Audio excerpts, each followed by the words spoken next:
열왕기하 25장 마지막 27절부터 30절 말씀까지 보겠습니다.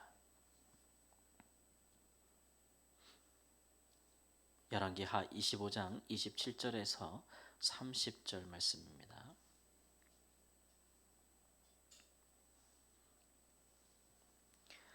유다의 왕 여호야긴이 사로잡혀 간 지 37년, 곧 바벨론의 왕 에월무로닥이 즉위한 원년 12월 그달 27일에 유다의 왕 여호야긴을 옥에서 내놓아 그 머리를 들게 하고 그에게 좋게 말하고 그의 지위를 바벨론에 그와 함께 있는 모든 왕의 지위보다 높이고 그 죄수의 의복을 벗게 하고 그의 일평생에 항상 왕의 앞에서 양식을 먹게 하였고 그가 쓸 것은 날마다 왕에게서 받는 양이 있어서 종신토록 끊이지 아니하였도다.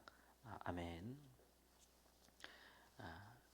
바벨론의 볼모로 잡혀간 여호야긴 유다의 왕이 사로잡혀 가서 37년 동안 감옥에 있다가 그 이후에 노임을 받아서 그 바벨론 새로운 왕 에윌 무로닥에 의하여서 아주 선한 대접을 받았고 왕의 그 식탁에서 항상 함께 먹고 그 바벨론 왕이 그에게 필요한 것을 계속 공급해줬고 거기서 일생을 마쳤다. 그래서 처음 볼모로 잡혀갈 때 신세는 참으로 참혹하고 참으로 고통스러웠으나 37년이 지난 이후 37년도 참 굉장히 긴 세월이죠. 유다의 백성들이 포로로 잡혀간 지 70년 후에 노임을 받았다는 것을 생각한다면 거의 절반에 가까운 시절을 감옥에서 있다가 그 이후에는 어찌된 일인지 바벨론 왕이 그의 지위를 높이고 그의 지위를 회복시켜주고 당시 바벨론에 의해 정복당했던 다른 왕보다 그 어떤 왕들보다도 더 높은 지위를 주고 그에게 이제 일종의 뭐 어떤 복속왕 같은 어떤 지위를 누렸다라는 것으로 마무리되고 있습니다. 사실 26절로 이 열왕기하 말씀이 다 끝날 것 같은데 이렇게 추가된 것은 예레미야서의 마지막에 있는 내용과 똑같은 내용이 추가된 것으로 볼 수가 있어요.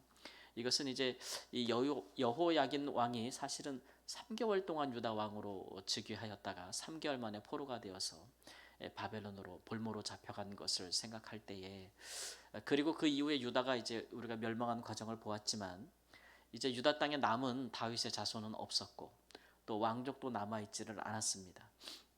그리고 이제 바벨론에 의해서 왕들이 죽고 혹은 잡혀가고 그리고 남은 사람들이 또 바벨론이 세운 유다의 남은 왕족들을 죽이고 그래서 유다의 예루살렘을 비롯해서 유다 땅들은 사실 정치적인 공백기가 이제 시작되는 것이죠. 아무도 그 땅을 다스릴 자가 없었다는 것으로 마무리되지 않았습니까?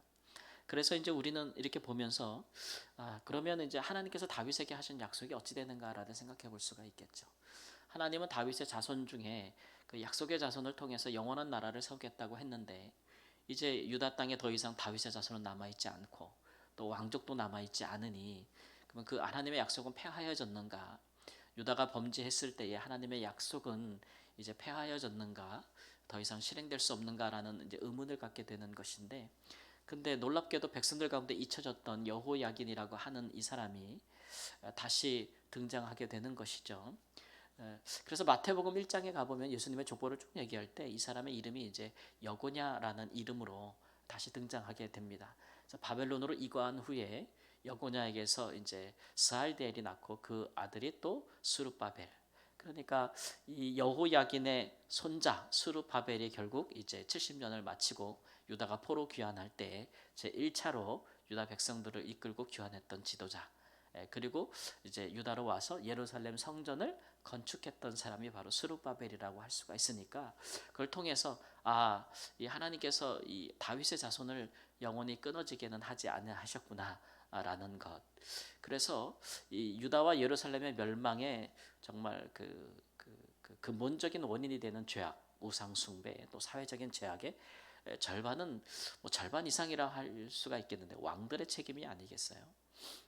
그래서 왕들도 그 나라가 멸망할 때 같이 망하고 같이 심판을 당하고 같이 벌을 받는 것이 이제 백성들만 당하는 것은 아니고 왕들도 그러하다라고 하는 것이죠. 다만 이제 그들이 다 포로로 잡혀간 사람들이 꽤 많았는데 그들이 바벨론에서 살면서 이 이후에 처음 전반기 이 70년의 전반기를 굉장히 절망 가운데 보낼 것이지만 그러나 유다의 왕가의 자손이 이렇게 지위를 회복했다는 소식을 듣고 나서는 그래도 그들 가운데 백성들 가운데 어느 정도 이제 희망이 솟지 않았을까라는 생각을 합니다.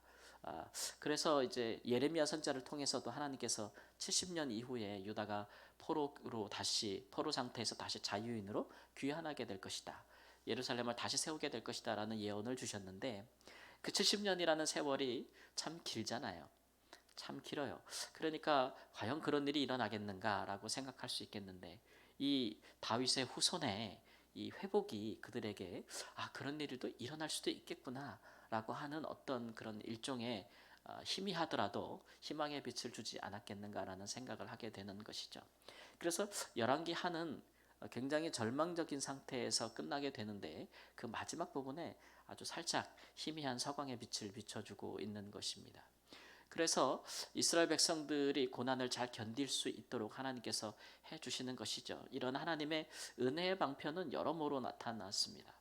그러니까 포로로 잡혀간 이스라엘 백성들 중에서 모든 자들이 다 비참하게 산 것은 아니었다라는 것들을 우리가 성경의 다른 기록에도 많이 보아 알 수 있죠. 심지어는 이 여호야긴이 그 지위가 회복되기 전에라도 또 바벨론에 잡혀갔던 많은 사람들 중에는 이방의 그 바벨론의 훌륭한 고관이 되어진 사람들도 많았고 또 왕의 측근이 된 사람도 많았고 또 그들이 거기서 비록 이름이 바뀌어지고 또 바벨론의 의복을 입고 또 바벨론의 말과 언어를 사용하면서 살았지만 그들의 국가가 바뀌었지만 그러나 다니엘 같은 사람들 또 다니엘의 새 친구 같은 사람들 또 에스겔 같은 사람들 이런 사람들을 보면 여전히 그들이 그곳에서 뛰어난 능력을 발휘하고 선정 이렇게 뽑혀져 가지고 선택이 되어서 그 바벨론 중에도 하나님의 의로운 백성으로서의 참된 모습을 보여주고 그들의 신앙의 절개를 지키고 뿐만 아니라 이방 나라에 있어서도 그들이 의로운 통치자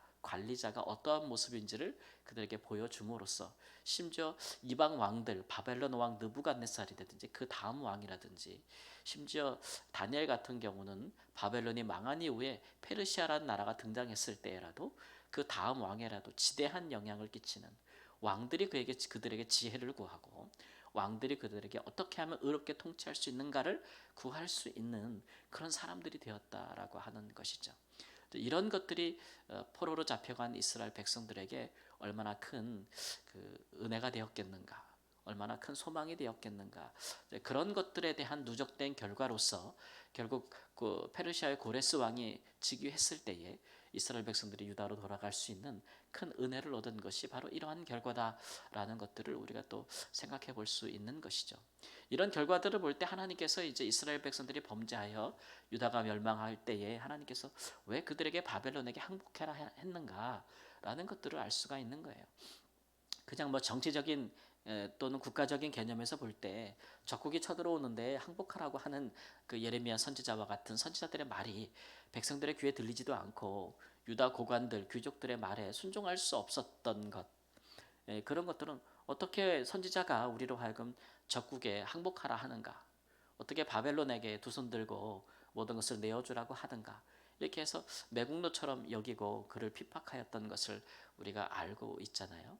그러나 하나님이 보시기에 유다와 예루살렘은 이미 국가로서의 존재감을 상실했고 그들은 더 이상 나라와 왕위를 유지할 수 없는 그런 심각한 지경에 이르렀기 때문에 하나님께서 다시 그들을 새롭게 하심이고 이제는 어떤 이스라엘이라고 하는 정치적인 나라, 국가 개념이 아니라 이제는 그런 개념을 떠나서 이제 하나님 나라, 하나님의 말씀을 소중히 여기고 그것을 지켜 행하는 어디에 살든지 어느 나라에 속하였든지 무엇을 행하든지 그런 하나님의 백성들로 이루어진 열방에 흩어진 하나님 나라를 이루려 하시는 하나님의 계획 그것이 이제 예수님이 이루실 하나님의 나라 이런 것들을 이루시기 위해서 하나님은 항복하라 하신 것이고 실제로 보면 오히려 항복한 사람들은 살았다는 거죠. 항복하는 사람들은 이렇듯 그리고 그 이후에 하나님께서 어떻게 절망을 희망으로 바꾸시는지 죄악을 거룩함으로 바꾸시는지 또 어떻게 이제 그들의 그 멸망을 구원으로 바꾸시는지에 대한 그런 역사를 이제 보게 되었다. 그리고 그들의 후손은 다시 돌아올 수 있었다. 그러나 오히려 항복하지 않고 유다에 남아서 끝까지 싸웠던 사람들은 오히려 바벨론에 의해서 멸망하게 되었고, 심지어는 암몬이나 애굽으로 도망하여 목숨을 보존하고 했던 자들도 결국은 살아남지 못했다라는 것들이 성경의 기록이라 할 수가 있습니다. 하나님께서 우리에게 은혜를 베푸실 때는 다 이유가 있는 것이고, 심지어는 또는 우리가 절망 가운데 빠질 수밖에 없는 상황에 이르러도 하나님께서는 그것을 끝으로 보지 아니하신다라는 것들을 우리에게 보여주고 있기 때문에, 하나님의 백성들은 어느 상황에서든지 하나님의 백성으로 살 수 있는 기회를 찾고, 또 그렇게 바벨론 중에 거할지라도 거기서도 하나님의 백성으로 살 수 있다는 것이죠. 유다와 예루살렘이 있고 성전이 있다고 해서 거기서 하나님의 백성으로 살 수 있는 것은 아니다라고 하고 있는 것이에요. 그러니까 우리는 어떤 상황, 어떤 형편에 있든지 하나님의 사람으로 산다면 거기에는 하나님의 역사가 있고 은혜가 있고 구원이 있고 하나님의 전능하신 하나님께서 함께 하시는 능력이 함께 있다라는 사실들을 기억하시고, 우리의 각자의 형편이 다르겠지만 하나님의 사람으로 멋있게 살아가는 복된 나날들이 있기를 우리 주 예수님의 이름으로 축원합니다. 아멘. 하나님, 우리의 허물과 또 죄악 중에라도 우리가 주님을 끝까지 의뢰한다면 하나님, 그 공동체의 아픔 속에서도 주님은 하나님의 사람들을 통해 새로운 일을 행하시고 또 은혜를 비추사 선한 역사를 일으켜 세워주시고 희망을 주시며 소망을 주시고 그것을 이루려 하시는 줄을 믿습니다. 하나님, 우리가 어떤 상황에서도 하나님을 바라보면서 세상 가운데 우리의 삶 가운데 우리와 함께 있는 자들에게 소망과 희망과 하나님의 행하시는 일을 나타내고 주님의 손에 붙잡혀서 그 전능하심을 드러내는 하나님의 영광의 빛을 아는 하나님의 사람들로 살아갈 수 있도록 주여 저희를 도와주시옵소서. 주님, 우리는 그런 사람들입니다. 그렇게 주님 앞에, 그렇게 사람들 앞에 나타나기를 원합니다. 주여 저희를 도와주시고 오늘 우리가 드리는 기도가 하나님께 응답되어 그런 하나님의 사람으로 하나님 저희들이 살아가는 데 큰 힘이 되는 복된 시간 되게 하여 주옵소서. 절망 가운데 있는 자들에게 소망과 희망을 주는 사람으로 살아갈 수 있도록 주여 우리를 복되게 하시고 주의 은혜가 우리 가운데 미치게 하여 주옵소서. 존귀하신 예수님의 이름으로 기도합니다. 아멘.